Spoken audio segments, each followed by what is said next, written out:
Hi friends, welcome to JV global entertainment.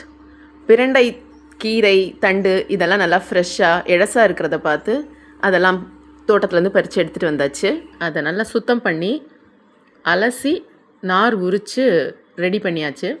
இப்போ துவையல் பண்ணும்போது அதுக்கு தேவையான பொருட்கள்லாம் பார்த்திங்கன்னா பிரண்டை கீரை, பிரண்டை தண்டு, பூண்டு, தக்காளி, புளி, வத்தல், கடலைப்பருப்பு இல்லைன்னா வேர்க்கடலை, சின்ன வெங்காயம், இது எல்லாத்தையும் கொஞ்சமாக எண்ணெய் ஊற்றி ஒன்று ஒன்றா போட்டு வதக்கி எடுக்கணும்.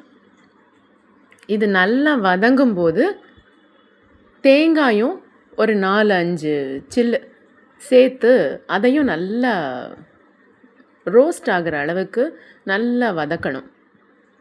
நல்லா வதங்கி இதெல்லாம் ஒரு 3/4 பாகம் வதங்கி வரும்போது நம்ம கழுவி சுத்தம் பண்ணி வச்சுருக்கிற அந்த பிரண்டை கீரையும் பிரண்டை தண்டையும் அதில் போட்டு, அதுக்கப்புறம் தக்காளி 2 தக்காளியை நறுக்கி வச்சுருக்கோம்ல அதுவும் போட்டு உப்பு தேவையான அளவு சேர்த்து வதக்கிட்டு அதை மூடி போட்டு நல்லா சுருளை வதங்க விட்டுறணும்.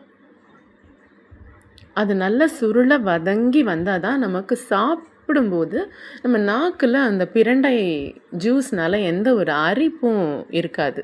அதனால் நல்லா வதக்கணும். பிரண்டையில் நம்ம ஏற்கனவே பார்த்துருக்கோம், அதில் இருக்க சத்துக்கள்லாம் பார்த்தா ரொம்ப ரொம்ப நம்ம உடம்புக்கு அவ்வளோ ஆரோக்கியமானது. ஏன்னா நிறைய anti oxidants, calcium, vitamin C, அப்புறம் நார்ச்சத்து இது எல்லாம் நிறைய இருக்கிறதுனால இது உடம்புக்கு ரொம்ப ரொம்ப நல்லது. இதை மாதிரி வதக்கி வழுவழுன்னு அரைச்சி எடுத்து கடுகு, சீரகம், கருவேப்பிலை தாளிச்சோன்னா ஆரோக்கியமான பிரண்டை துவையல் ரெடி. இந்த வீடியோ பிடிச்சிருந்தால் லைக் பண்ணுங்கள், ஷேர் பண்ணுங்கள், சப்ஸ்கிரைப் பண்ணுங்கள்.